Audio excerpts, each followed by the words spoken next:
Well, it's been another lovely day of sunshine, hasn't it? Ruth is here with more. Is there more on the way? I guess the Easter holidays are looming, so... Yeah, shall we say, just around the corner, yes. But maybe we'll just skip the weather part for a moment, as it's not looking too great. But excitement to your evening. Let's talk chocolate. Well, Easter eggs to be exact. How long can I keep this one going for? Now, have you ever wondered why we give them, or noticed that they perhaps seem to get smaller each year? Kate Lewis has been looking into it. And you'll find more on that and other extremely interesting stuff over on ITVX. Now then, perhaps even more interesting is the weather, because we've had it so lovely for so long, haven't we? There is more decent stuff to come. So warm, dry and sunny through tomorrow towards the end of the week. We've also got high levels of pollen and UV. You probably don't need me to point that out. Tree pollen is getting up our noses, but it is turning increasingly unsettled by the time we get towards Friday and, of course, the coming weekend.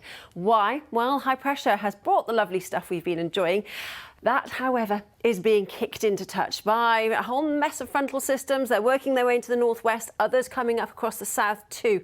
What does that mean exactly? Well, it means that by the time we get really into Saturday and possibly Sunday, things will turn rather wet. We could actually do with some rain, and those unsettled conditions will last into next week. But in the meantime, here are the details.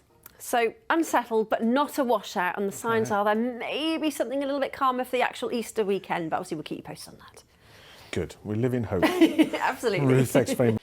Well, it's lovely out there at the moment, some beautiful evening sunshine. The skies will tend to remain clear as we head into the overnight stretch too. The winds will drop back, and this actually means that we could see some patches of mist and murk developing through the valleys, and actually under clear skies yet again, particularly in more sheltered spots, the return of a little bit of grass frost. Nothing too troublesome though. This will all melt away very quickly as we wake to tomorrow morning. That sunshine really building now.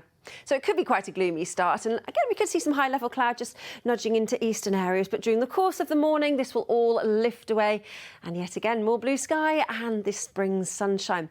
A little bit of a breeze will start to develop around coastal areas, so you'll notice temperatures here feeling just that little bit fresher, highs of 13 or 14, which is actually where it should be at this time of the year, but further inland a little bit more shelter from that breeze, and again we're looking at around 17 or 18 Celsius with, wherever you are, moderate levels of UV, and the pollen levels, as I've been saying, still remain on the high side, so not particularly pleasant conditions. Temperatures then will drop away through tomorrow night, and as we wake to Friday, well, frankly, more of the same. And actually, if anything, the temperatures continuing to rise with a more westerly airflow feeding in slightly milder air.